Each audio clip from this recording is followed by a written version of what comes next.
Hello నమస్తే.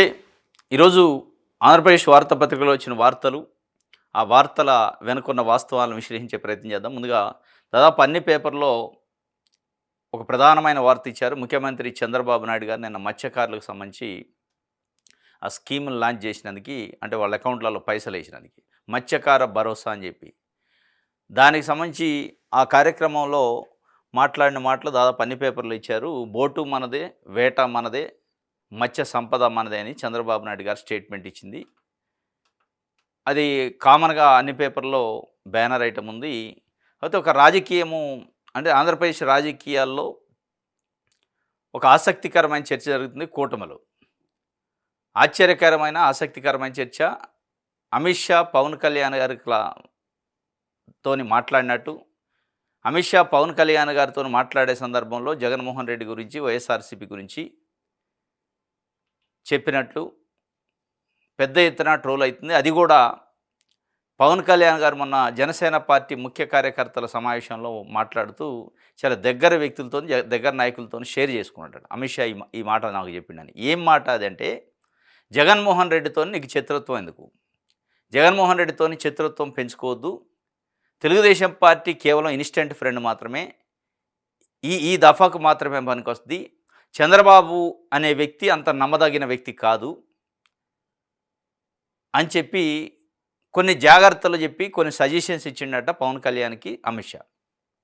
అంటే జగన్మోహన్ రెడ్డి విషయంలో తెలుగుదేశం పార్టీ నాయకులు ఏ స్థాయిలో అయితే విరుచుకుపడుతున్నారో, తెలుగుదేశం పార్టీ మీడియా ఏ స్థాయిలో అయితే విమర్శిస్తుందో పనిగట్టుకొని, నీకెందుకు అందులోకి పోతావు?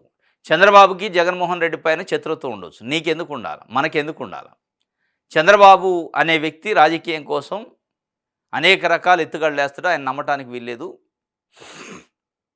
అంతో ఇంత ఇంకా నమ్మితే జగన్మోహన్ రెడ్డి నమ్మొచ్చు అని చెప్పి ఆయనకు చెప్పినట్టు వార్తలు వచ్చినాయి. ఆ వార్తలు కూడా మళ్ళీ అదే పవన్ కళ్యాణ్ బయటికి తీసుకొచ్చి వాళ్ళ ముఖ్య అనుచరులతో చెప్పినట్టు. ఇది ఎందుకు వచ్చింది అసలు జగన్మోహన్ రెడ్డి ప్రస్తావన అమిత్ షా దగ్గర పవన్ కళ్యాణ్‌కి అంటే, పవన్ కళ్యాణ్ అమిత్ షా దగ్గరికి వెళ్ళి, అంటే పవన్ కళ్యాణ్‌తోని నారా లోకేష్ గారు, చంద్రబాబు నాయుడు గారు లాబీ చేయించి అమిత్ షా దగ్గరికి వెళ్ళి జగన్మోహన్ రెడ్డి పైన కేసులు పెట్టాలి, జగన్మోహన్ రెడ్డిని అరెస్ట్ చేయాలి, లోపటేయాలి అని చెప్పి ఒక ప్రపోజల్. ఎందుకంటే చంద్రబాబు నాయుడు గారు, నారా లోకేష్ గారు చెప్తే నమ్మట్లేదు, వినట్లేదు, మా మాటని పట్టించుకోవట్లేదు కాబట్టి ఆయన ద్వారా చెప్పిద్దామని చెప్పించారా? వీళ్ళు చెప్పింది ఆయన పోయి అక్కడ చెప్పిండా? చెప్పిన సందర్భంలో ఇది జరిగిందట. జగన్మోహన్ రెడ్డి అరెస్ట్ ఏంటి? జగన్మోహన్ రెడ్డి గురించి నీకెందుకు? జగన్మోహన్ రెడ్డికి చంద్రబాబు నాయుడు గారికి వంద ఉండొచ్చు. చంద్రబాబు నాయుడు గారికి జగన్మోహన్ రెడ్డి అంటే పడకపోవచ్చు, శత్రుత్వం ఉండొచ్చు.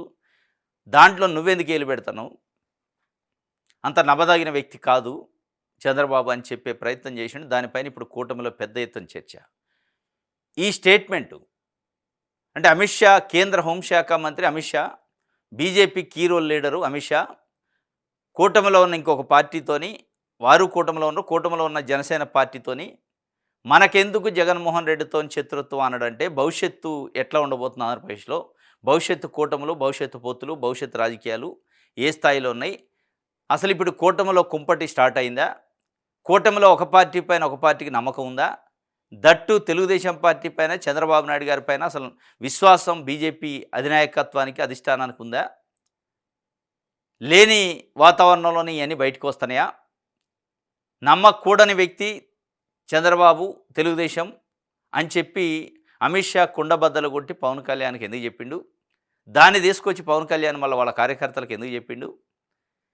కార్యకర్తలకి జగన్మోహన్ రెడ్డి గురించి చెప్పాల్సిన అవసరం పవన్ కళ్యాణ్కి ఏ మేరకు వచ్చింది? అవసరమే వచ్చింది అమిత్ షాతో మాట్లాడింది. ఇవన్నీ చూసినప్పుడు కూటమిలో కొత్తలు స్టార్ట్ అయినట్టు, కూటమిలో లుకలుకలు స్టార్ట్ అయినట్టు, ఆ లుకలుకలు భవిష్యత్తు రాజకీయాలకి, భవిష్యత్తులో ఆంధ్రప్రదేశ్ రాజకీయాలకి నాంది పలుకుతున్నట్టు అర్థమైంది. దాని గురించి ఒక వార్తనిచ్చారు. రాజకీయాల్లో TDP instant friend, Jagan long term friend. చంద్రబాబును ఉద్దేశించి అమిత్ షా వ్యాఖ్యలను ఉటంకించిన ప్రొఫెసర్ నాగేశ్వర్, చంద్రబాబు నమ్మదగిన వ్యక్తి కాదని అమిత్ షా వ్యాఖ్యలతో తెటతెలమైందంటున్న నెటిజన్లు. పవన్ షా భేటీపై ప్రొఫెసర్ నాగేశ్వర్ వీడియో సోషల్ మీడియాలో వైరల్. రాజకీయాల్లో ఇన్‌స్టంట్ ఫ్రెండ్ ఉంటారు, లాంగ్ టర్మ్ ఫ్రెండ్ ఉంటారు. టీడీపీ ఇన్‌స్టంట్ ఫ్రెండ్ అయితే జగన్ లాంగ్ టర్మ్ ఫ్రెండు. చంద్రబాబుకి జగన్పై శత్రుత్వం ఉండొచ్చు, మనకెందుకు ఉండాలి?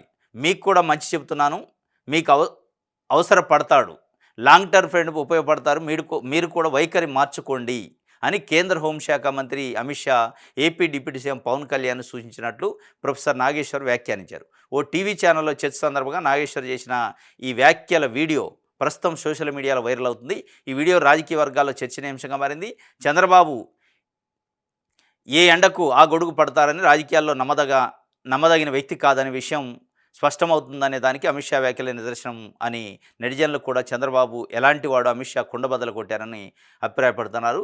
అమిత్ షాతో గతంలో భేటీ అయిన సందర్భంగా వైఎస్ జగన్ను జైల్లో వేయించాలని తమ పార్టీ నాయకుల నుంచి ఒత్తిడి ఉందని పవన్ కళ్యాణ్ ప్రస్తావించగా అమిత్ షా ఈ వ్యాఖ్యలు చేసినట్టు నాగేశ్వర్ వివరించారు. ఇది ఆ కంటెక్స్ట్ ఎక్కడొచ్చిందంటే, అంటే ఈ వ్యాఖ్యల అమిత్ షా వ్యాఖ్యలు బయటకు రావడం, దాని గురించి విశ్లేషకులు చెప్పడం, పవన్ కళ్యాణ్ గారు వాళ్ళ అనుచరులకు చెప్పడం, వాళ్ళ ముఖ్య నాయకులు చెప్పడం, వాళ్ళ ముఖ్య నాయకుల ద్వారాగా బయటికి రావటం, ఇవన్నీ చూసినప్పుడు ఒకవైపు చంద్రబాబు, ఇంకొక వైపు జగన్మోహన్ రెడ్డి విశ్వాసం విషయంలో, నమ్మదగిన వ్యక్తుల విషయంలో ఎవరు నమ్మదగిన వ్యక్తులు అనే దానికి కేంద్ర హోంశాఖ మంత్రి స్టేట్మెంట్ ఇచ్చినట్టు, విశ్వాసానికి సంబంధించి ఏ ఎండకు ఆ గొడుగు పట్టే పార్టీ ఏది, వ్యక్తి ఎవరు అనేది స్పష్టంగా కనపడ్డట్టు నెటిజన్లు మాట్లాడుకుంటున్నారు. వీటన్నిటికంటే ముఖ్యం బీజేపీ అధిష్టానానికి, ప్రధానమంత్రి మోడీకి, అమిత్ షాకి చంద్రబాబు విషయంలో ఎట్లాంటి స్టాండ్ ఉంది, చంద్రబాబు వ్యక్తిత్వం పైన కానీ, చంద్రబాబు పైన విశ్వాసం కానీ ఎంత మేరకు ఉంది, ఇప్పుడు ఆయనతో అవసరం కాబట్టి నటిస్తానరా, నిజంగా ఆయన పూర్తిగా నమ్ముతున్నారా అంటే నమ్మట్లేదు అనిపిస్తుంది. బయట ఉన్న జగన్మోహన్ రెడ్డి నమ్మొచ్చు, లాంగ్ టర్మ్ ఫ్రెండు, కూటమిలో పొత్తులో ఉన్న Chandrababu short term friend, instant friend అంటున్నారంటే దాని అర్థం చేసుకోవచ్చు అని చెప్పి ఒక చర్చ అయితే జరుగుతుంది. ఇది ఒక వార్త. ఇంకోటి, 19 వర్సిటీల ఉద్యోగాల భర్తీకి నోటిఫికేషన్ ఇచ్చినా కానీ దివ్యాంగులకు రిజర్వేషన్లు ఇవ్వట. మాజీ సీఎం వైఎస్ జగన్కు వివరించిన ఆల్ యూనివర్సిటీ దివ్యాంగ వింగ్స్ ప్రతినిధులట. నిన్న వైఎస్ఆర్సీపీ కేంద్ర కార్యాలయంలో జగన్మోహన్ రెడ్డిని కలిశారు దివ్యాంగులకు సంబంధించిన అసోసియేషను. 19 యూనివర్సిటీల ఉద్యోగాల భర్తీకి నోటిఫికేషన్ ఇచ్చిన దివ్యాంగులకి రిజర్వేషన్ లేదట, ఎత్తేసారట. ఇది ఒక వార్త అయితే.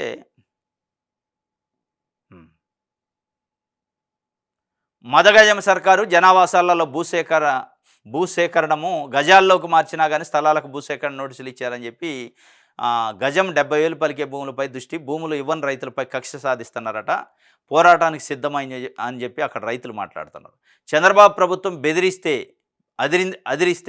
అదిరేది లేదు, న్యాయబద్ధంగా ఎంతటి పోరాటానికి సిద్ధమే. మా నియోజకవర్గ ఎమ్మెల్యే నారా లోకేష్ ఏమీ పట్టించుకోవట్లేదు. అభివృద్ధి పేరుతో టీడీపీ సర్కారు మమ్మల్ని దారుణంగా అణగదొక్కే ప్రయత్నం చేస్తుంది, న్యాయ పోరాటం చేస్తామని చెప్పి దశరథ రామరెడ్డి అట రైతు ఉండవెల్లి ఆ ప్రాంతంలో 2వ దశ భూ సమీకరణ రాజధాని కోసం వ్యతిరేకిస్తున్న రైతులు పెద్ద ఎత్తున.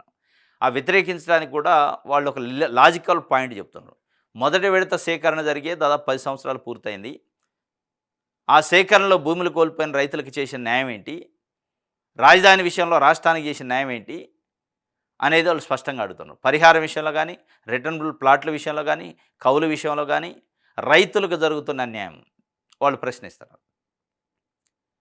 అదే తెలుగుదేశం పార్టీకి దగ్గరగా ఉన్నోళ్ళు వాళ్ళ అనుచరులు భూములు కొనుక్కుంటే వాళ్ళ భూములు ఈ భూసేకరణలో సమీకరణలో పోతే వాళ్ళకి ఇచ్చే ప్లాట్లు ఏవి ఇచ్చారు. గన్నవరం ఎయిర్పోర్టు కోసం తెలుగుదేశం పార్టీకి దగ్గరగా ఉండే వ్యక్తులు ఇచ్చిన భూములకి అమరావతిలో ప్లాట్లు ఇచ్చారు, వాణిజ్య ప్లాట్లు, కమర్షియల్ ప్లాట్స్, కార్నర్ బిట్లు. అత్యంత విలువైన భూములు కోల్పోయిన రైతులకేమో ఎక్కడో వాగులల్లో వంకలల్లో ఇచ్చారు అనేది వాళ్ళ ఆరోపణ. కాబట్టి మేము ఇవ్వము అని వ్యతిరేకిస్తున్నారు పెద్ద ఎత్తున. అయినప్పటికీ ప్రభుత్వం నయానో భయానో బెదిరించే కార్యక్రమం చేస్తుంది అని ఒక వార్తనిచ్చారు. ఇది సాక్షికి సంబంధించి. ఆంధ్రజ్యోతి చూద్దాం. రైట్. బోటు మనది వేటు మనది, బోటు మనది వేట మనదట, కాదని ఎవరైనా వస్తే కబడ్దారని సీఎం చంద్రబాబు నాయుడు గారు చెప్పారు. మరి బోటు మనదే వేట మనదే, కాదని ఎవరైనా వస్తే కబడ్దారని ముఖ్యమంత్రి, ఒక రాష్ట్ర ముఖ్యమంత్రి అంత హామీ ఇచ్చిన తర్వాత ఈరోజు మత్స్యకారుల కన్నీళ్లకు కారణం ఎవరు మరి అనేది మత్స్యకారులు అడుగుతున్నారు. మీరు బాగానే ఉంది, మీరు చెప్పింది, మరి మాకున్న సమస్య పరిస్థితి ఏంటి, మాకున్న కన్నీళ్ల పరిస్థితి ఏంటి, కన్నీళ్లకు కారణం ఎవరు? ఇట్లాంటి ప్రాస బాగుంది కాబట్టి బోటు మనదే వేట మనదే సంపద మనదే అని చెప్తున్నారు. తమిళనాడు పాండిచేరి నుంచి వచ్చి హై స్పీడ్ బోట్లతోని, టెక్నాలజీతో ఉన్న బోట్లతోని మన ఏపీకి సంబంధించిన మత్స్య కార్మికుల్ని దాడులు చేసి భయభ్రాంతులకు గురి చేసి వీళ్ళ బోట్లని నాశనం చేసి వీళ్ళ బోట్లను డ్యామేజ్ చేసి వాళ్ళు డైరెక్ట్గా మన సరిహద్దుల్లోకి ఎంటర్ అయ్యి తీవ్రమైన ఇబ్బందులు కొన్ని నెలలు నుంచి పెడుతుంటే వీళ్ళంతా ఒక క్లబ్ అయ్యి దాదాపు 100 గ్రామాలకు పైగా మత్స్యకారులు ఆ తీర ప్రాంతంలో ఒక క్లబ్ అయ్యి అసలు వీళ్ళ సంగతి ఏందో చూడాలి, పాండిచ్చేరి తమిళనాడుకు సంబంధించి, ఎందుకంటే ప్రభుత్వం ఎట్లా పడుచుకోవట్లే, మనమే ఒక యూనియన్గా ఏర్పడి చూద్దామని చెప్పి వీళ్ళు మూకుమ్మడిగా వెళ్ళి ఆ హై స్పీడ్ బోట్లు టెక్నాలజీ బోట్లు పట్టుకొచ్చి తమిళనాడు వాళ్ళ దగ్గర నుంచి తీసుకొచ్చి ఇక్కడ పెట్టారు. వీళ్ళ సంగతి ఏదో పంచాయతీ తేలవాలని. దాన్ని తెలుగుదేశం పార్టీలోని ఒక ముఖ్య నాయకుడు, తెలుగుదేశం పార్టీలో ఆ ప్రాంతానికి సంబంధించిన ఇంకో ప్రజాప్రతినిధి కలిసి తమిళనాడు కోసం ఫేవర్గా చేసి వాళ్ళకి ఇడిపించారట బోట్లు. అసలు వాళ్ళ కన్నీళ్ళేంటి, వాళ్ళ బాధలేంది, వాళ్ళపైన దాడులేంది, వాళ్ళపైన హత్యా ప్రయత్నాలేంది, హత్యలేంటి, తమిళనాడు పాండిచ్చేరికి సంబంధించిన మత్స్యకారులు బలవంతంగా దౌర్జన్యంగా చేస్తుంటే ఏ రోజు కూడా బోటు మనదే, వేట మనదే, మత్స్య సంపద మనదే, ఎవరైనా వస్తే కబడ్దారన్న ముఖ్యమంత్రి గారు కానీ ప్రభుత్వం కానీ పడుచుకోలే. వాళ్ళంతటి వాళ్ళే క్లబ్ అయ్యి ఆ బోట్లను పట్టుకొస్తే దాన్ని విడిపించే కార్యక్రమానికి అంటే తమిళనాడుకి ఫేవర్గా చేశారు. మరి ఇప్పుడు మీరు ఇంత మాట చెప్పారు, బోటు మనదే, వేట మనదే, కరెక్టే. మరి మత్స్యకారుల కన్నీళ్లకు కారణం ఎవరు, వాళ్ళ బాధలకు బాధ్యులు ఎవరు, ఆ బాధలకు బాధ్యులైన వ్యక్తులు మీ ఎమ్మటి పర్యటనలో ఎందుకు రాలేదు, ఆ ప్రాంతానికే కావలి ప్రాంతానికి సంబంధించిన ఒక ప్రజాప్రతినిధి దాంట్లో ఇన్వాల్వ్ అయ్యండని, దాని వెనక ఒక ముఖ్య నేత ఉండని తెలుగుదేశం పార్టీలో ఏది బోట్లు విడిపించడంలో ఒక ఆరోపణ ఉంది. వాళ్ళు డైరెక్ట్గా ఆరోపణ చేసి ఆ 100 పైగా మత్స్యకార గ్రామాలకు సంబంధించిన ఆ మత్స్యకారులు తెలుగుదేశం పార్టీని ఒక రకంగా బైకాట్ చేద్దాం ఇక నుంచి అని చెప్పి నిర్ణయం తీసుకుంటే ఆ ఆగ్రహంలో ఇబ్బంది పడతామని చెప్పి ఆ ప్రజాప్రతినిధులు దూరంగా పెట్టి మీరు పర్యటన చేశారు. ఈరోజు చంద్రబాబు నాయుడు గారి పర్యటనలో ఆ వ్యక్తులు లేరు. ఎవరైతే తమిళనాడుకి ఫేవర్గా చేసి తమిళనాడుకి బోట్లు ఇప్పించారు అని ఆరోపణ ఉందో మత్స్యకారులు అనుకుంటున్నారో వాళ్ళని ఆయన వెంట పట్టకరాలే. పట్టకొస్తే ఎక్కడ తిరగబడతారో మత్స్యకారులు అని చెప్పి. కాబట్టి ఆ నష్ట నివారణ కోసం బోటు మనదే, వేట మనదే, సంపద మనదే అని మాటలుగా చెప్పాల్సిన చేతలు. వాళ్ళ కన్నీళ్లను తుడచండి, వాళ్ళ పైన జరుగుతున్న దాడులు అత్యాయత్నాలని నివారించండి, నిలువరించండి. మీరు ఎన్డీఏ కూటమిలో ప్రధాన భాగస్వామ్య పక్షం కేంద్రంలో, పక్కనే ఉన్న పాండిచ్చేరి తమిళనాడు రాష్ట్రాలకు సంబంధించిన వాళ్ళు వచ్చి మూకుమ్మడిగా దాడి చేస్తుంటే కేంద్ర ప్రభుత్వంతో మాట్లాడి చొరవ తీసుకొని వాళ్ళపైన కఠినమైన చర్యలు తీసుకునే అవి చేయాలి తప్ప ఇక్కడ ఉండి ప్రాస బాగుంది కాబట్టి బోటు మంద వేట మంది అని చెప్పడం కాదు, చేతల్లో చూపించాలి, స్టేట్మెంట్లు ఇవ్వటం కాదు అని మత్స్యకారులు మాట్లాడుకున్నాను. మత్స్యకారులు నేను మొత్తం అదే చర్చ. నువ్వు చెప్పింది బాగానే ఉంది, మరి మా కన్నీళ్ళకు కారణం ఎవరు? మీరు ఇంత గట్టిగా రాష్ట్ర ముఖ్యమంత్రిగా చెప్తున్నారు, ఇంకా మరి మాకు బాధలు ఎందుకు వస్తున్నాయి, మాకు కన్నీళ్ళు ఎందుకు వస్తున్నాయి, మా పైన దాడులు ఎందుకు జరుగుతున్నాయని వాళ్ళు సూటిగా అడిగారు. సమాధానం చెప్పాలి. ఇది బోటు మనదే, వేట మనదని ఇది బ్యానర్ ఐటమ్గా ఏదో ఆంధ్రజ్యోతి పెట్టింది. ఇంకోటి మళ్ళీ పెరిగిన పెట్రోల్ ధరలు 87 పైసలట ఒక లీటర్కి. మొన్ననే 1 వీక్ కూడా కాలే 87 పైసలు నిన్న పెంచారు. మళ్ళీ రేపు మాపు ఇంకొక రూపాయి 2 రూపాయలు పెరిగింది. మొత్తం చమురు కంపెనీలు 25 రూపాయలు ఒక లీటర్గా డీజిల్ పైన పెట్రోల్ పైన ధర పెంచాల్సిందే అని ప్రభుత్వానికి వాళ్ళు అడిగారట. ప్రభుత్వం ఆ దిశగా అడుగులేస్తుంది చమురు కంపెనీల కోసం. ఇంధనం పొదుపు చేయాలంటాడు ప్రధానమంత్రి నరేంద్ర మోడీ గారు, చంద్రబాబు నాయుడు గారు. వాళ్ళకి ఇంధనం పొదుపు ఆల్ ఆఫ్ సడన్గా ఈ కల్లో వచ్చినట్టుంది, ఇప్పుడు గుర్తొచ్చింది. ఇన్ని రోజులు ఈ పొదుపు గుర్తు రాలే. 100 కారులతో ర్యాలీలు, కాన్వాయ్లు, 100,000 మంది కార్యకర్తలు, కార్లు, అప్పుడు గుర్తు రాలే, ఇప్పుడు గుర్తొచ్చింది ఇంధనం పొదుపు. ఎందుకు ఈ పొదుపు అంటే ఇంధనం ధరలు పెంచుతున్నారు కాబట్టి ఆ ఎఫెక్ట్ పడకుండా పొదుపు అంటుండగా మోడీ గారు, చంద్రబాబు నాయుడు గారు. కాబట్టి ధర పెంచితే ఏమైంది, అసలు వాడొద్దు అంటానుగా, సైకిల్ మీద పోవాలంటానుగా అని చెప్తూ ఉంటారు. అంటే ధర పెంచడం కోసం ఇంధనం పొదుపు అని, సైకిల్ వాడాలి, ఈవీలు వాడాలి, ఇది వద్దు అది వద్దు, లేదంటే యూరియా దొరకలేదానికి యూరియా వాడకూడదని. అంటే మీరు సరఫరా చేయలేందో, మీరు సౌకర్యంగా ఇవ్వలేందో, లేదా ధరలు పెంచాల్సి వచ్చినప్పుడు దాని గురించి నీతులు సూక్తులు చెప్తే ప్రజలు వింటారు. ఇది ఇంధనం ధర మళ్ళీ నిన్న కూడా 87 పైసలు పెరిగింది ఒక లీటర్కి. రైట్. జగన్కు బీజేపీతో అక్రమ పొత్తుంది, వైఎస్ ఆశయాలకు తూట్లు, బటన్లు నొక్కితే సీఎం కాలేరని షర్మిల ఏపీసీసీ అధ్యక్షురాలు షర్మిల గారు నిన్న మాట్లాడారు. జగన్కు బీజేపీతో పొత్తుందట, అక్రమ పొత్తు అని. ఒకవైపు అమిత్ షా పవన్ కళ్యాణ్తో చెప్పిన మాటలు, ఇక్కడ షర్మిల గారు మాట్లాడుతున్న మాటలు ఇవి ఉన్నాయి. ఇదే వార్త వాస్తవంగానే ఎక్కడుండాలా, ఆంధ్రజ్యోతి నిజంగా రాయదలుచుకుంటే బ్యానర్ ఐటమ్ ఉంటుంది. చంద్రబాబు నాయుడు అదే జగన్మోహన్ రెడ్డిని షర్మిల కామెంట్ చేసిందంటే బ్యానర్ ఐటమే పెడతాడు. కానీ బీజేపీతో పూత్తన్నట్టుగా మళ్ళీ ఎక్కడ చంద్రబాబు నాయుడు గారికి నష్టం వద్దని చిన్న ఐటెం రాసిండు. సరే ఏదేమైనప్పటికీ వైఎస్ ఆశయాలకు తూట్లు పొడిచారట జగన్మోహన్ రెడ్డి గారు. మరి మీరేం చేస్తారో తూట్లు పూడుస్తున్నారా? ఆంధ్రప్రదేశ్ పీసీసీ అధ్యక్షురాలుగా ఉన్న మీరు అసలు ప్రజల కోసం పార్టీ అధ్యక్షురాలుగా ఉన్నారా? ప్రజాసేవకి రాష్ట్రానికి సర్వీస్ చేయడానికి ఉన్నారా?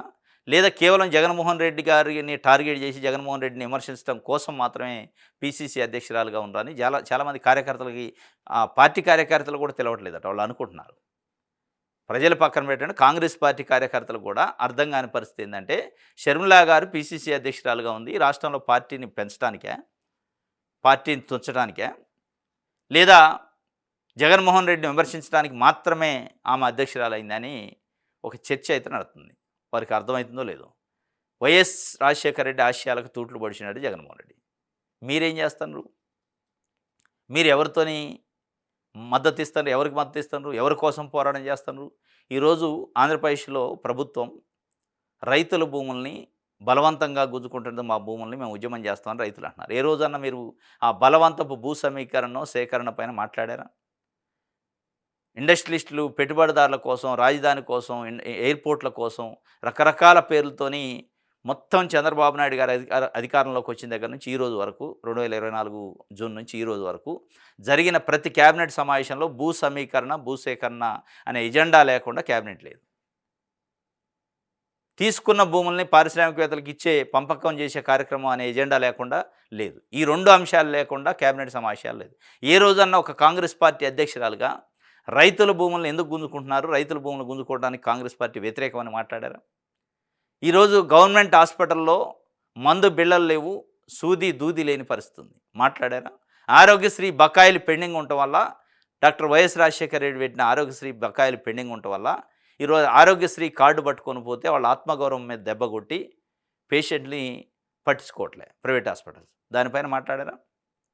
రాజశేఖర రెడ్డి పెట్టిన ఫీజు రియంబర్స్మెంట్ అయిన పథకం వల్ల ఎస్సీ, ఎస్టీ, బీసీ, మైనార్టీ పేద పిల్లలు ఈరోజు ఇంజనీర్లు, డాక్టర్లు లేదా రకరకాల చదువులు చదువుతున్నారు. వాళ్ళకి బకాయిలు దాదాపు 1000 కోట్ల రూపాయలు పెండింగ్ ఉన్నాయి. విద్యార్థులకి ఎగ్జాములు రాయనిట్లా, విద్యార్థుల సర్టిఫికెట్లు ఇవ్వట్లా ప్రైవేట్ కాలేజీలు. దానిపైన మాట్లాడారా? మాట్లాడలేదు కదా. ఇటువంటి కదా తూట్లు పడవటం అంటే. రాజశేఖర రెడ్డి గారి స్వప్నం ఆరోగ్యశ్రీ, రాజశేఖర రెడ్డి గారి స్వప్నం ఫీజు రియంబర్స్మెంటు. ఆ 2 స్కీముల పేర్లు చెప్తే రాజశేఖర రెడ్డి గారి ఫోటో కళ్ళల మెదిలింది. అటువంటి 2 స్కీములకి ఈ రోజున్న తెలుగు రాష్ట్రాల్లో, 2 తెలుగు రాష్ట్రాల్లో ప్రభుత్వాలు తూట్లు పడుస్తుంటే ఏ రోజన్నా మాట్లాడారా? మాట్లాడలేదు కదా. ఏది తూట్లు పడటం అంటారు అనేది ఈరోజు కాంగ్రెస్ పార్టీ కార్యకర్తలు మాట్లాడుతున్నారు. వారు ఆ మాట చెప్పారు, జగన్ బీజేపీతో పోతుందట, కొత్త విషయాన్ని చెప్పినట్టు చెప్పారు. రైట్, ఆంధ్రప్రభ చూద్దాం. రైట్, తీరం మనదే, బోటు మనదే, వేట మనదే, కాకపోతే తమిళనాడులో వచ్చి దాడి చేస్తారు. దానికి కదా తీరం మనదే, బోటు మనదే, వేట మనదే, ఆ మత్స్య సంపద మనదే. కాకపోతే తమిళనాడు, పాండిచేరి నుంచి వచ్చి అక్రమంగా, దౌర్జన్యంగా మన దగ్గర ఉన్న మత్స్యకారులను కొట్టి, అవసరమైతే చంపేసి, దాడి చేసి, వాళ్ళ బోట్లు మొత్తం ధ్వంసం చేసి వాళ్ళు వేట చేస్తారు. మరి ఏం చేశారు? మన ప్రభుత్వం ఏం చేస్తుంది? మళ్ళీ మన ప్రభుత్వం ఏం ఉత్త ప్రభుత్వం కాదు, డబుల్ ఇంజన్ సర్కారు మంది. డబుల్ ఇంజన్ సర్కారు పక్కనున్న సింగిల్ ఇంజన్ సర్కారు ఉన్న రాష్ట్రానికి సంబంధించిన ప్రజలు వచ్చి దాడి చేస్తుంటే కూడా సపోర్ట్ చేయలేని పరిస్థితి. ఆ దాడి నుంచి వాళ్ళని ప్రొటెక్ట్ చేసుకుంటే మత్స్యకారులు దానికి కూడా సహకరించకపోగా అవతల వాళ్ళకి సహకరించారనేది వాళ్ళ ఆరోపణ.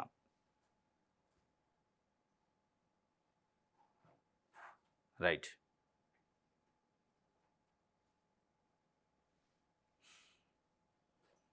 ఇది ఆంధ్రప్రభకు సంబంధించి. ఊరూరా గ్రీన్ షాపులట స్వచ్ఛ రథం తరహాల ఏర్పాటు సేవలు, డాష్బోర్డులను ఏర్పాటు చేయండి, అన్ని జిల్లాల్లో అమలు చేయాలి.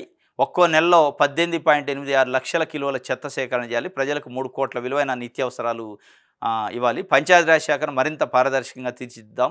అధికారులతో సమీక్షలో డిప్యూటీ సీఎం పవన్ కళ్యాణ్ ఊరూరా గ్రీన్ షాపులు పెట్టాలని చెప్పి. గంగపుత్రుల అభిమాన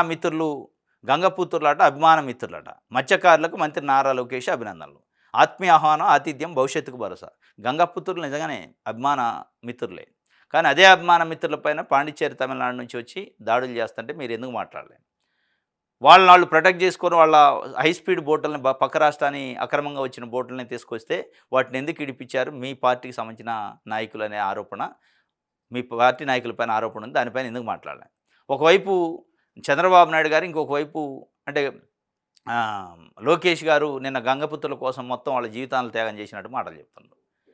2 తండ్రి ఒకెళ్ళి కొడుకెక్కెళ్ళిపోయి ఏంటి గంగపుత్రులు అభిమానులు చాలా మంచోళ్ళు, వాళ్ళ కష్టం ఇది, వాళ్ళ కష్టం అదని ఇప్పుడెందుకు గుర్తొచ్చిందంటే అక్కడ తీవ్రమైన వ్యతిరేకత వచ్చింది గంగపుత్రుల్లో, మత్స్యకారుల్లో. తీవ్రమైన వ్యతిరేకత వచ్చి తెలుగుదేశం పార్టీ అనే పార్టీని బహిష్కరించాలి అవసరమైతే మన ఎలక్షన్స్‌లో అని వాళ్ళు ఒక తీర్మానాలు గ్రామాల వారీగా కూర్చొని చేసుకున్నారు. ఇగో ఇదనమాట కారణం. ఇది అనేది వాళ్ళు ఈ కారణం చేతనే మా దగ్గరకు వచ్చారు, లేకపోతే రారు అని చెప్పి వాళ్ళు మాట్లాడుకుంటుంది. రైట్. ప్రజాశక్తి చూద్దాం.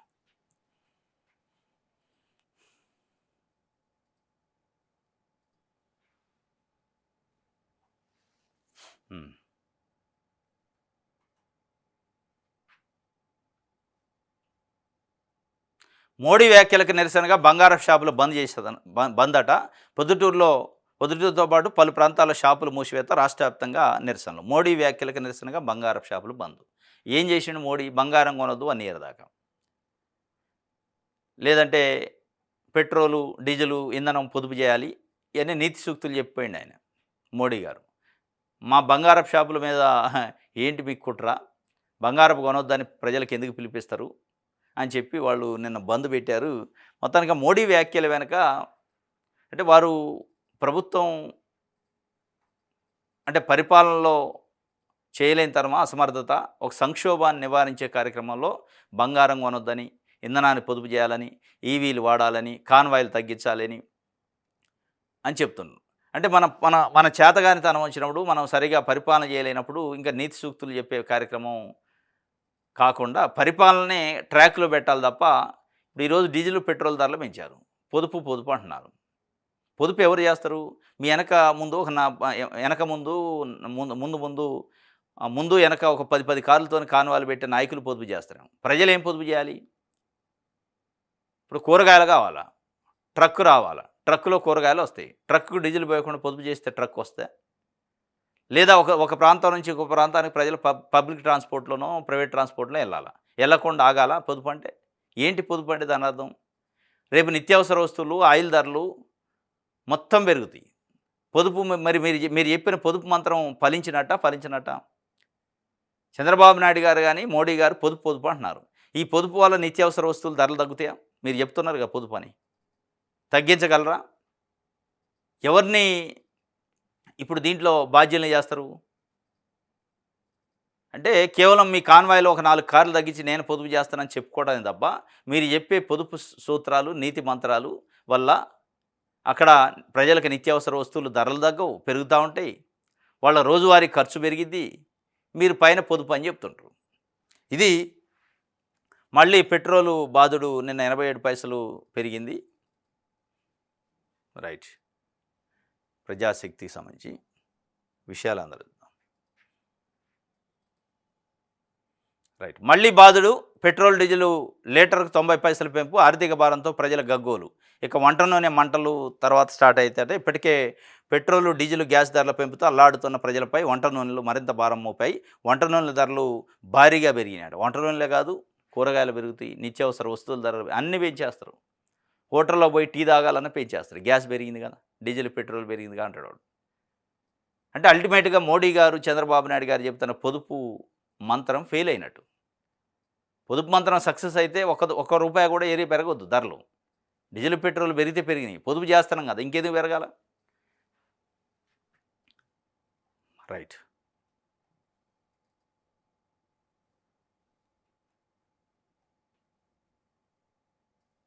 ఇది ఒక వార్త. అయితే మోదీ అనాలోచిత విధానాలు, పెట్రోల్ డీజిల్పై వ్యాట్ తగ్గించాలి అని చెప్పి, పెట్రోల్ డీజిల్ ధరలు పెంచడం కాదు, వ్యాట్ తగ్గిస్తే ఆల్రెడీ ఆటోమేటిక్గా పెట్రోల్ డీజిల్ ధర తగ్గిద్ది ప్రజలపైన.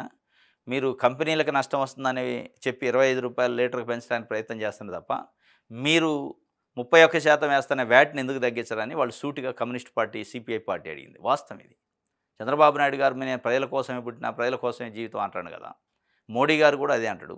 రాజకీయ పార్టీలు అన్నీ అయ్యే అంటాయి. మరి ఆ ప్రజలపైన ఆర్థిక భారం పడుతుంటే ఒకవేళ నిజంగానే చమురు కంపెనీలు నష్టం వస్తుందంటే వాళ్ళు పెంచిన మందం ఇక్కడ తగ్గియొచ్చు కదా వ్యాట్‌లో.